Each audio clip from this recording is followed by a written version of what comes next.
আজকে পবিত্র ঈদুল আজহা নামাজ আদায় করার জন্য আল্লাহ তাআলা আমাদেরকে মসজিদে আসার তৌফিক দান করেছেন। এজন্য সকলেই কালিমাতু শুকর আলহামদুলিল্লাহ।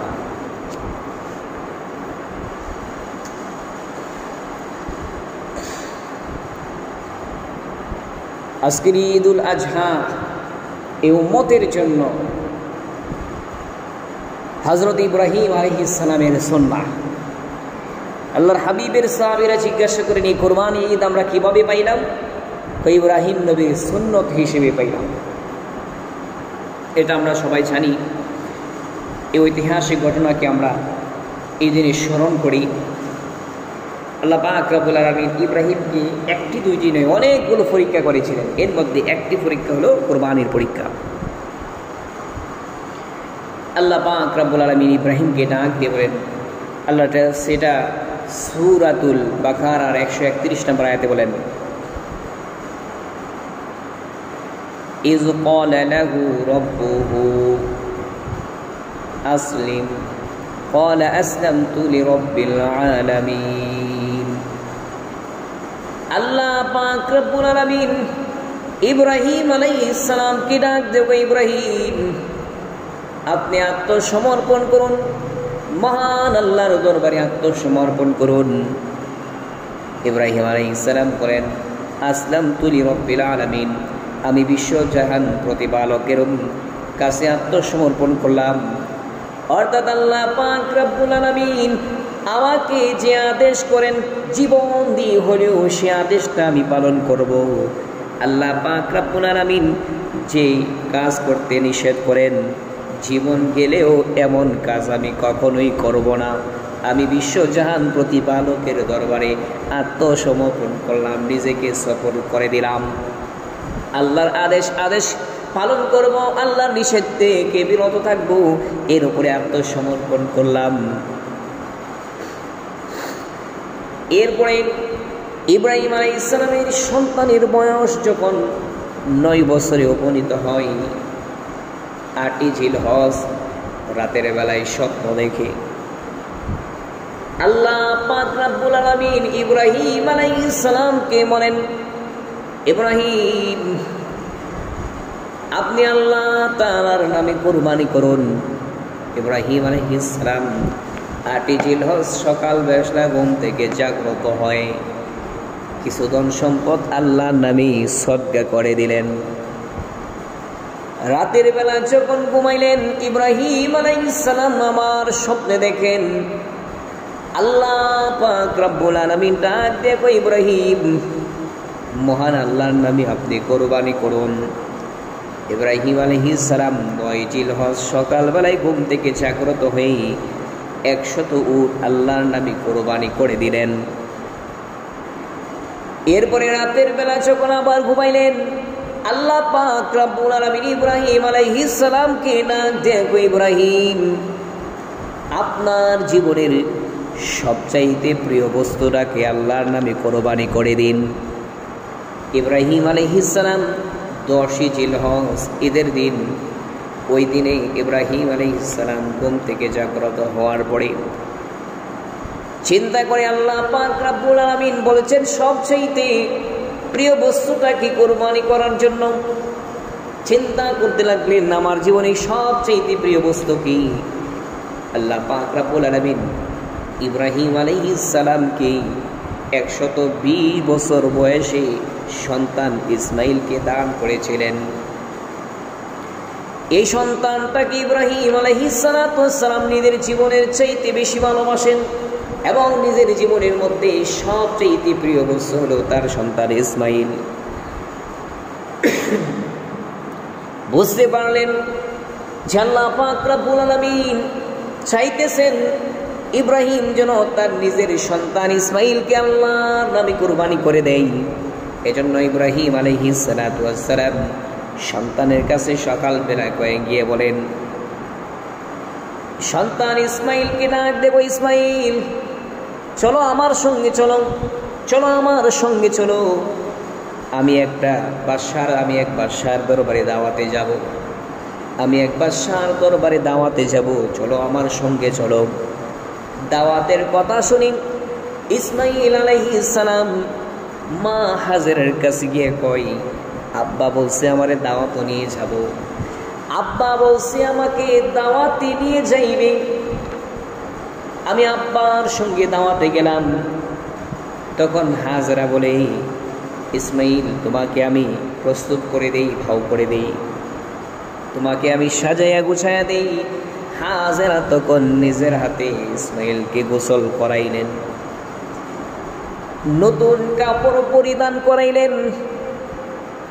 আর স্বামীকে ডাক দিয়ে বলেন, স্বামী আমার, আমার এই সন্তান ইসমাইল জন্মের পর থেকে কখনোই আমার চোখের আড়াল হয় নাই, আমি কারোর সঙ্গে কোথাও তাকে দূরে কোথাও পাঠাই নাই।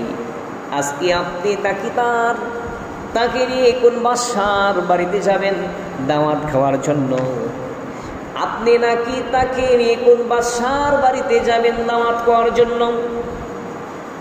আপনি যেখানে যান তাড়াতাড়ি আমার সন্তানটারে বাড়িতে নিয়ে আসেন, কারণ কখনোই আমার কাছ থেকে আলাদা হতে দেই নাই, সব সময় চোখে চোখে রাখি। আপনি যতক্ষণ পর্যন্ত না ফিরবেন ততক্ষণ পর্যন্ত আমি অস্থির হয়ে থাকব, আপনাদের পথ চেয়ে থাকব, আপনাদের জন্য অস্থির হয়ে থাকব, অস্থির হয়ে অপেক্ষা করব, আপনাদের পথ চেয়ে থাকব। তাড়াতাড়ি করে নিয়ে আসবেন, পথে কোথাও দেরি করবেন না। ইব্রাহিম আলাইহিস সালাম কোনো জবাব দেয় না। ইব্রাহিম আলাইহিস সালাম যাওয়ার সময় সঙ্গে একটা ছুরি নিলেন, আরেকটা রশি নিলেন, নিজের জামার ভিতরে একটা ছুরি নিলেন, আরেকটা রশি নিলেন। ইব্রাহিম আলাইহিস সালাম যাওয়ার সময় একটা ছুরি নিলেন, আরেকটা সঙ্গে একটা রশি নিলেন, আরেকটা ছুরি নিলেন। সন্তান ইসমাইলকে নিয়ে রওনা হয়ে গেলেন, মিনা ময়দানে গিয়ে কোরবানি করবেন। ইবলিশ মানুষের চিরশত্রু। ইবলিশ তখন তাকায় দেখে ইব্রাহিম আলাইহিস সালাম তার সন্তানকে আল্লাহর জন্য কোরবানি করে ফেলবেন, আল্লাহর হুকুম বাস্তবায়ন করবেন, এত বড় হুকুম বাস্তবায়ন করবেন। এই জন্য ইবলিশ বাধা দেওয়ার জন্য সর্বপ্রথম হাজেরার কাছে যায়। হাজেরাকে গিয়ে বলে, হাজেরা তোমার স্বামী তোমার সন্তান রে কোথায় নিয়ে গেছে? ও আমার স্বামী আমার সন্তান রে দাওয়াত খাওয়ার জন্য নিয়ে গেছে। ও না না, তোমার স্বামী তোমারে মিথ্যা বলেছে, তোমার স্বামী তোমার সন্তানকে জবে করার জন্য নিয়ে গেছে। হাজেরা কয়, আমি বিশ্বাস করি না, আমার স্বামী আমার সন্তানকে নিজের জীবনের চাইতে বেশি ভালোবাসে।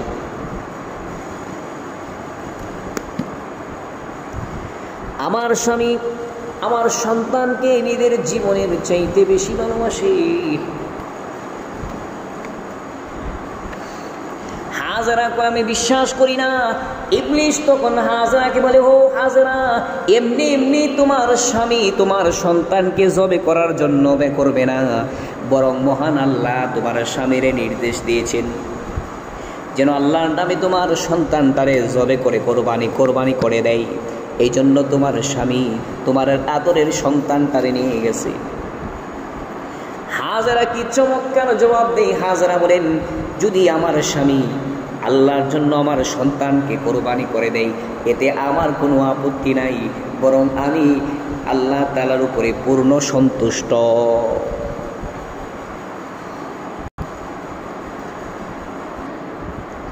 আমি আল্লাহ তাআলার উপরে পূর্ণ সন্তুষ্ট আছি। ইবলিশ শয়তান যখন হাজেরাকে ধোঁকা দিতে পারল না, এবার ইসমাইলের কাছে গিয়ে বলেন, ইসমাইল তোমার পিতা তোমার বাবা তোমার আব্বা ইব্রাহিম তোমারে কোথায় নিয়ে যায় জানোনি? ও আমার আব্বা আমাকে দাওয়াত খাইতে নিয়ে যায়। ও না না, দাওয়াত খাইতে নিয়ে যাই না, বরং তোমার আব্বা তোমারে নিয়ে জবে করবে, তোমার আব্বা তোমারে নিয়ে জবে করে ফেলবে। তোমার আব্বার জামার নিচে তাকায় দেখো, বড় একটা ফুটলা দেখা যায়। মূলত এই ফুটলার মধ্যে একটা রশি আছে, আরেকটা ছুরি আছে।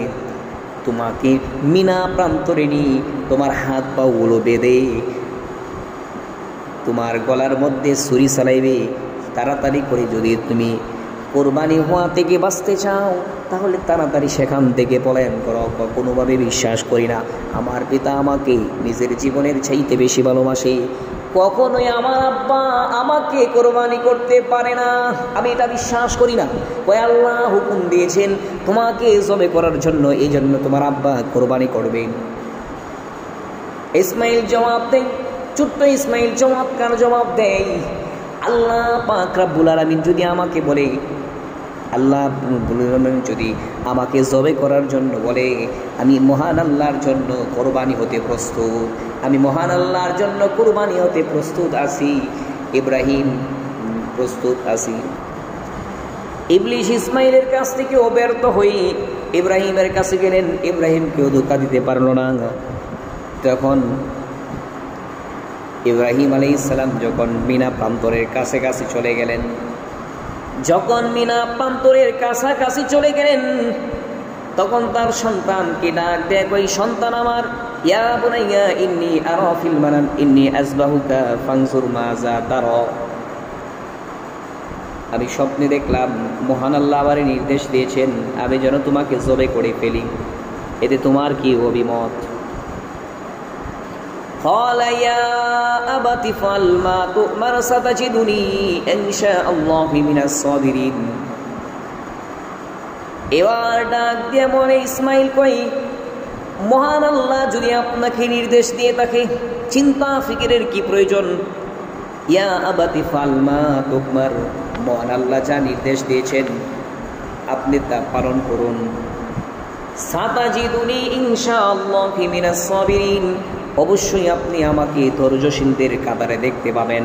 মহান আল্লাহর হুকুম বাস্তবায়ন করার জন্য আমার গলার মধ্যে যদি ছুরি চালায় দেন তাহলে আমি ধৈর্যের সাথে কষ্ট সহ্য করব, এক্ষেত্রে আপনি আমাকে ধৈর্যশীলদের অন্তর্ভুক্ত পাবেন।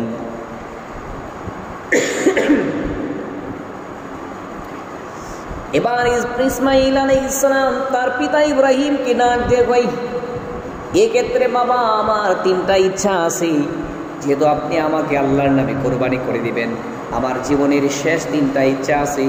এক নাম্বার হলো আপনি যখন আমাকে কোরবানি করবেন আমার হাত পায়ের রশিগুলোকে ভালো করে বেঁধে এরপরে আমাকে কোরবানি করবেন।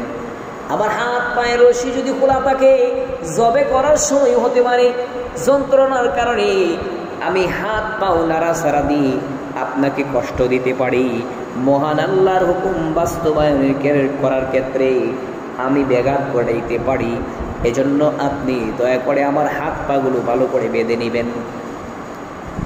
2 নাম্বার, আমাকে জবে করার সময় আপনার চোখটা বেঁধে ফেলবেন। আপনি যদি আমার চেহারার দিকে তাকাইয়া আমাকে জবে করেন তাহলে আপনি জবে করতে পারবেন না, আপনার অন্তরে মায়া সৃষ্টি হবে, আর এই মায়া মহান আল্লাহর হুকুম পালন করার ক্ষেত্রে আপনাকে বাধা দিবে, এজন্য দয়া করে আপনার চোখটা বেঁধে নেবেন।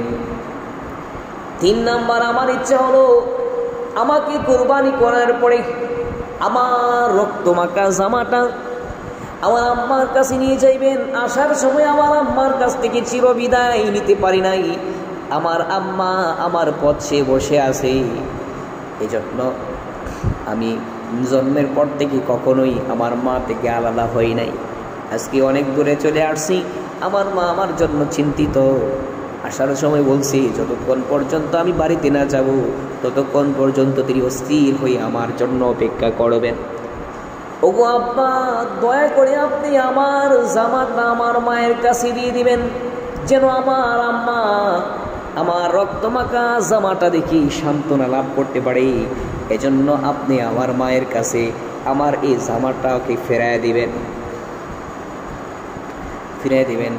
এই কথাগুলি শুনে ছোট্ট ইসমাইলকে শেষবারের মতো ইব্রাহিম আলাইহিস সালাম জড়ায় ধরে কান্নাকাটি করতে লাগলেন। ইসমাইলের হাত পাগুলো এবার বেঁধে ফেলছে, নিজের চোখটাও বেঁধে ফেলছে, ছুরিটা নিছে ইব্রাহিম ইসমাইলের গলার মধ্যে ছুরি চালাইছিলেন। এমন সময়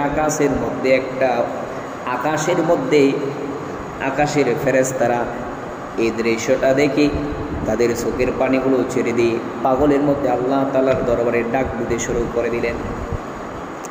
আল্লাহ পাক রব্বুল আলামিনের কাছে ডাক দিবই, ও রব্বুল আলামিন কি কাণ্ড শুরু করে দিলাম আজকে মিনা বাজারে। ইসমাইলকে যদি ইব্রাহিম জবে করে তাহলে এই দৃশ্যটা আমরা সহ্য করতে পারবো না। কি শুরু হয়ে গেল দুনিয়ার মধ্যে। আজকে মানুষ মানুষের জবে করে দেয়, পিতা তার সন্তানরে জবে করে দেয়, এমন দৃশ্য আর কখনো দেখি নাই। ওগো রব্বুল আলামিন এই দৃশ্য আমরা সহ্য করতে পারি না। সমস্ত ফেরেশতা আল্লাহর কাছে দোয়া করে, ইরহাম ইলাহিনা, ইরহাম ইলাহিনা, আল্লাহ দয়া করে ইব্রাহিমের ছুরি থেকে ইসমাইলকে হেফাজত করো। আল্লাহ পাক রব্বুল আলামিন ডাক দিয়ে কয়, জিব্রাইলকে ডাক দিয়ে বলেন, ও জিব্রাইল তাড়াতাড়ি করে জান্নাত থেকে একটা দুম্বা নিয়ে যাও। ইব্রাহিম ছুরি চালানোর আগেই সেই ছুরিটা চালানোর আগেই ইব্রাহিমের ছুরির নিচ থেকে ইসমাইলকে সরাইয়া একটা দুম্বা দিয়ে দাও। একটা দুম্বা দিয়ে দাও। জিব্রাইল আলাইহিস সালাম কই, তখন আমি সিদরাতুল মুনতাহাই, সেখান থেকে 600 পাখা মেলে আমি জান্নাতে চলে গেলাম। সেখান থেকে একটা দুম্বা নিয়ে মিনা বাজারের মধ্যে গিয়ে দেখি এখনো ইব্রাহিম ছুরি চালাই নাই, ছুরি চালানোর প্রস্তুতি নিচ্ছে। আমি তখন তাদের দুইজনকে দেখে বললাম, লাব্বাইক আল্লাহু আকবার, আল্লাহু আকবার, আল্লাহু আকবার, আল্লাহু আকবার, আল্লাহু আকবার বলে উঠলাম। জিব্রাইল তখন তাদেরকে দেখে আল্লাহু আকবার, আল্লাহু আকবার বলে উঠলেন। ইব্রাহিমের ছুরির নিচ থেকে ইসমাইল কয়, লা ইলাহা ইল্লাল্লাহু আল্লাহু আকবার। আর ইব্রাহিম তখন বলেন আল্লাহু আকবার ওয়ালিল্লাহিল হামদ বলে যখন ছুরি চালাইছে, এর আগে ইসমাইলকে সরাইয়া ইব্রাহিম চলে গিয়া এই তিনজনের ছুরি চালাইছে। এর আগে ছুরির নিচ থেকে ইসমাইলকে সরাইয়া জান্নাতের দুম্বা দিছে, জান্নাতের দুম্বা জবে হয়ে গেছে। আর এই তিনজনের কথাগুলো মিলে তাকবীরে তাশরিক, আল্লাহু আকবার, আল্লাহু আকবার, লা ইলাহা ইল্লাল্লাহু, আল্লাহু আকবার, আল্লাহু আকবার ওয়ালিল্লাহিল হামদ। এই তাকবীর তাশরিকুল আল্লাহ তাআলার কাছে এত পছন্দ হলেন, আল্লাহ এই উম্মতের জন্য 9 তারিখের ফজর থেকে 13 তারিখের আসর পর্যন্ত প্রত্যেকটা নারী পুরুষের জন্য বাধ্যতামূলক করে দিলেন। সুবহানাল্লাহ। কুরবানির কিছু মাসআলা আমরা শুনি, কুরবানির কিছু গুরুত্বপূর্ণ মাসআলা আমরা শুনি। কোরবানির কিছু মাসআলা আমরা শুনি। কোরবানির পশু জবে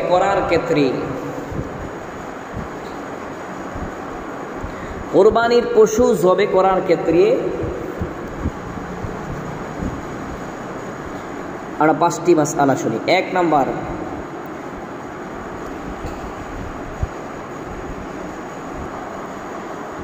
কোরবানির পশু জবে করার 5টি মাসআলা শুনি।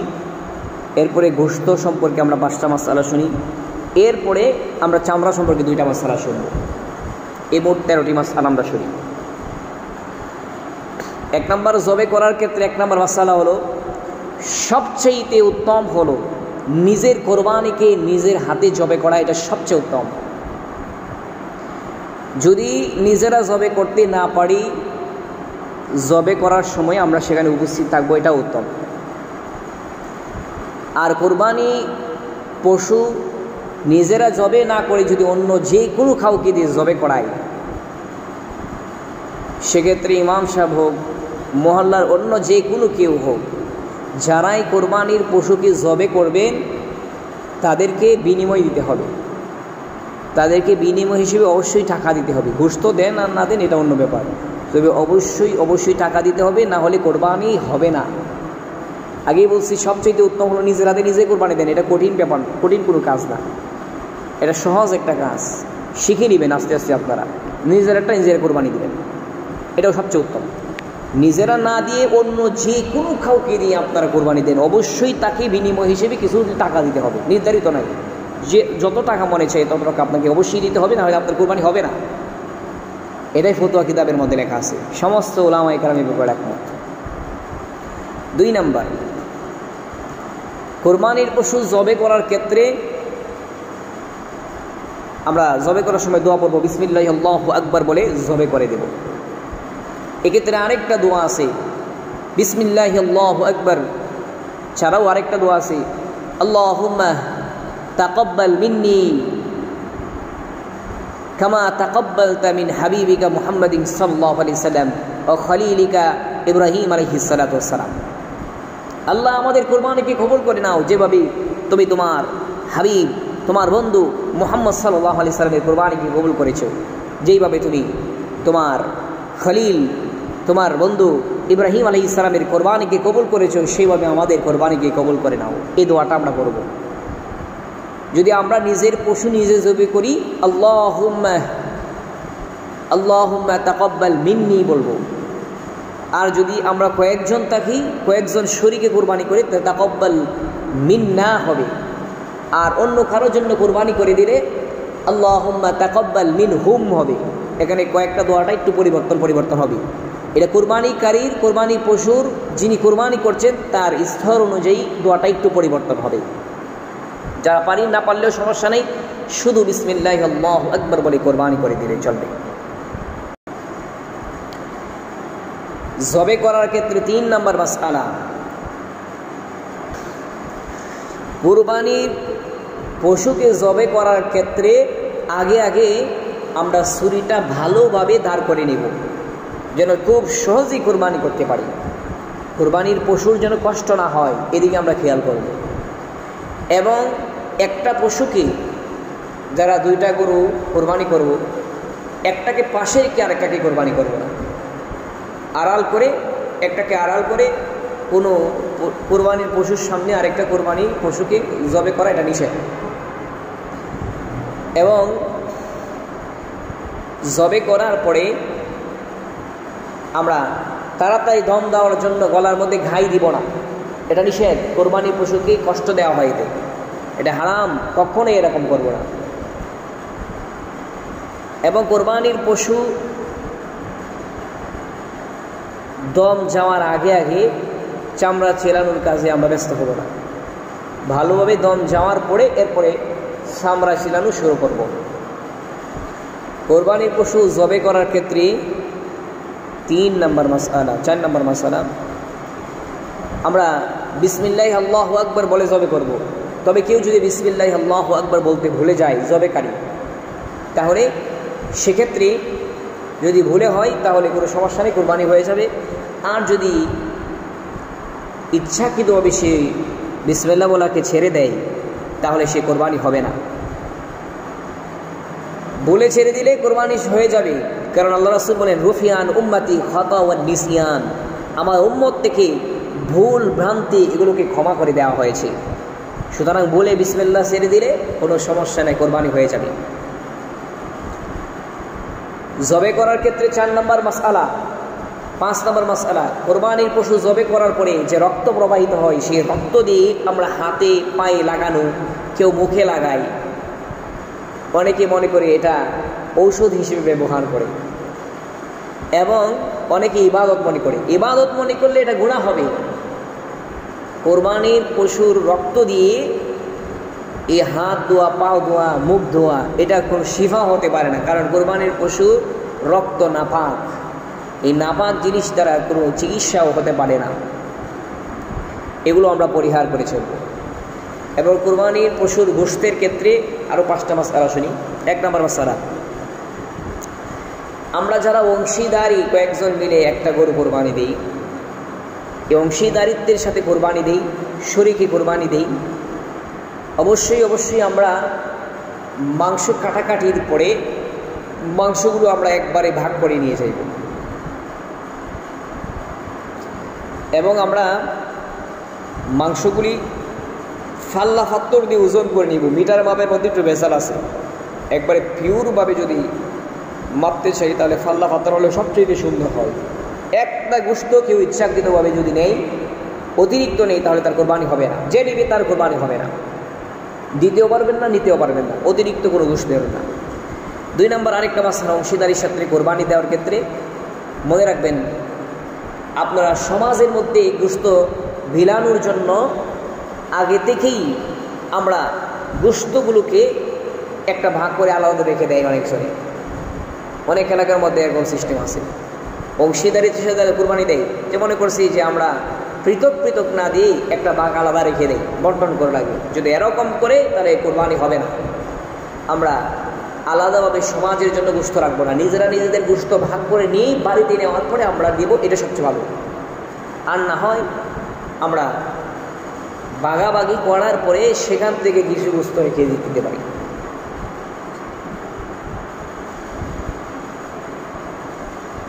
তিন নম্বর মাসআলা, কোরবানি গোশতের ক্ষেত্রে 3 নম্বর মাসআলা, গোশতকে আমরা 3 ভাগ করব। এটা মুস্তাহাব। এক ভাগ গরিবের জন্য, এক ভাগ নিজেদের জন্য, এক ভাগ আত্মীয় স্বজনের জন্য, এটা মুস্তাহাব। যদি কেউ না করে গোশত কেউ একটা টুকরো না দেয়, নিজে ফ্রিজের ভিতরে রাখে সারা বছর খায়, এতে কোনো সমস্যা নেই, কোনো গুনাহ হবে না। দলিল বুখারী শরীফের 5569 নম্বর হাদিসের বর্ণনা। রাসূলের সাহাবীরা আল্লাহ রাসূলকে জিজ্ঞাসা করে, ইয়া রাসূলুল্লাহ, আমরা কুরবানি গোশত কি করব? রাসূল বলেন, ফাকুলু, তোমরা নিজেরা খাও, ওয়াতঈমু, মানুষদেরকে খাওয়া, ওয়াদখিরু, জমা করে রাখো, তোমাদের যা ইচ্ছা তাই করো। সুতরাং 3টা ভাগ করে, এটা মুস্তাহাব, না করলে সমস্যা নেই। তবে এটা মানবিক ব্যাপার, মনের ইচ্ছা, মনের ব্যাপার। একজন মানুষ আছে যে অন্য মানুষকে দিয়ে দেওয়া, এটার মধ্যে একটা আত্মতৃপ্তি আছে। এজন্য আমরা এরকম করা উচিত হবে না। সমাজের মানুষদেরকে, বিশেষ করে প্রতিবেশীদেরকে দেব, প্রতিবেশীদেরকে আমরা কিছু গোশত দেওয়ার চেষ্টা করবো। যারা কোরবানি দেয় নাকি তাদেরকে আমরা এই কিছু গোশত দিয়ে দেওয়ার চেষ্টা করব।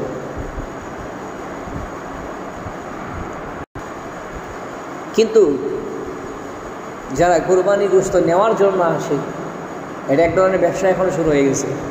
বিভিন্ন এলাকা থেকে দেখবেন মহিলারা আসে গোশত নেওয়ার জন্য। কী জন্য তারা আসে? গোশত নেওয়ার জন্য আসে। এদেরকে দেওয়া জরুরি না, এলাকার মানুষদেরকে আগে দেন, যারা কোরবানি দেয় এদেরকে একটু ভাড়াইয়া দেন, ওদেরকে দেওয়া দরকার নেই। বলবেন না গোশত তোমাদেরকে কেন দেবে, তোমরা তোমাদের বাড়িতে নিয়ে, তোমাদের এলাকার মধ্যে কি গোশত দেয় না, সেখান থেকে নেও। এরা গোশত নিয়ে বিক্রিও করে, কোরবানি গোশত বিক্রি করা তাও জায়েজ নেই, হারাম। এই জন্য এগুলো যারা গোশত নেওয়ার জন্য আসে, গোশত টুকাইতে আসে, তাদেরকে আমরা না দিলে আর বেশি ভালো। কোরবানি গোশতের ক্ষেত্রে 4 নম্বর মাসআলা,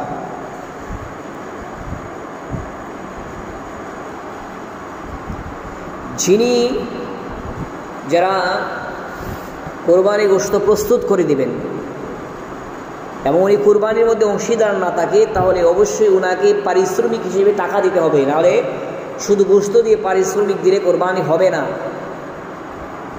এবং কোরবানির ক্ষেত্রে 5 নম্বর মাসআলা, কোরবানি দেওয়ার পরে কোরবানির গোশত কেউ রেখে দেয়, পরবর্তী সময়ে কোনো অমুসলিমকে হাদিয়া দেয়, এটা জায়েজ, অথবা জায়েজ, এটাও জায়েজ। এবং পাশাপাশি কোরবানির গোশত আল্লাহর নামে করার পরে এটা দিয়ে যদি কোনো অনুষ্ঠানের কাজে ব্যবহার করে, যেমন ঈদের পরে অনেকের বিয়ে ইত্যাদি এগুলো হয়, এবং বিয়ের অনুষ্ঠানের ক্ষেত্রে এগুলো ব্যবহার করা জায়েজ, এতে সমস্যা নাই। কোরবানির চামড়ার ক্ষেত্রে আর 2টা মাসআলা শুনি। 1 নম্বর মাসআলা হলো, কোরবানির পশুর চামড়া আমরা নিজেরা ইচ্ছা করলে ব্যবহার করতে পারি, এটা ইসলাম বাধা দেয় না। যদি নিজেরা দাবাঘাত করে নিজেদের কোনো কাজে ব্যবহার করি, এতে সমস্যা নেই। তবে কোরবানির চামড়া যদি বিক্রি করে ফেলা হয়, এই টাকা আমাদের জন্য জায়েজ হবে না, হালাল হবে না। এই টাকা আমরা গরিবদেরকে দিয়ে দিব, এলাকার গরিবদেরকে দিতে পারি। এবং এলাকার মধ্যে এত বড় মাদ্রাসা আছে, এলাকার মধ্যে অনেক বড় মাদ্রাসা আছে, এই মাদ্রাসার হুজুররা আপনাদের কাছে আবদারও করেছে যে চামড়াগুলো দিয়ে দেওয়ার জন্য। এখানে আর চামড়ার দাম তো অনেক কম, এখন আমরা মাদ্রাসাতেই দিয়ে দেব, এতে আমাদের ডবল সওয়াব হবে। অন্যকে দিলে যেই সওয়াব, অন্য গরিবদেরকে দিলে যেই সওয়াব, এর চাইতে ডবল সওয়াব হবে। এর কারণ এখানে এই মাদ্রাসার যেই কাজে ব্যবহার করা হবে, এটা হলো সদকায়ে জারিয়া, চলতেই থাকবে এর সওয়াব। এজন্য সদকায়ে জারিয়া যদি আমরা হাসিল করতে চাই, তাহলে অবশ্যই আমরা এই চামড়াগুলোকে মাদ্রাসায় দিয়ে দেব। এবং এখানে এলাকার একটা হক আছে, মাদ্রাসার একটা হক আছে এলাকার বাসীর প্রতি, এই হকটাও এই রক্ষা করা আমাদের প্রয়োজন। এই হিসেবে আমরা এই মাদ্রাসায়, বড় মাদ্রাসায় দিয়ে দিব, এটা সবচাইতে উত্তম হবে। সবচাইতে উত্তম হবে যে আমরা এলাকার মধ্যে দিয়ে দেবো, এলাকার মাদ্রাসায় দিয়ে দেবো, এটা সবচেয়ে ভালো হবে। এবং আমরা শুভেচ্ছা বিনিময় কীভাবে করবো? তাকাব্বালাহু মিন্না ওয়া মিনকুম। এবং নামাজের পরে আমরা কীভাবে একজন আরেকজনকে শুভেচ্ছা বিনিময় করবো? তাকাব্বালাহু মিন্না ওয়া মিনকুম। ঈদ মুবারক বলিও না এবং কোলাকুলি করে মুসাফা করিও না। কোলাকুলি, মুসাফা, হাত মেলানো এগুলো কোন সময়? একজন মুসলমানের সাথে আরেকজন মুসলমান অনেক দিন পরে যদি দেখা হয় তখনই দেখা করবো। আরেকটা কাজ করবো, আমরা যারা জিলহজ মাসের 1 তারিখের আগেই আসার পরে আমরা চুলদারি, নুস, আমাদের অবাঞ্ছিত পশমগুলি, হাত পায়ের নখগুলো কাটিয়ে নাই, আমরা কোরবানি করার পরে এগুলো কেটে নিব। তাহলে আমরা কোরবানির সওয়াবটা অর্জন করতে পারবো।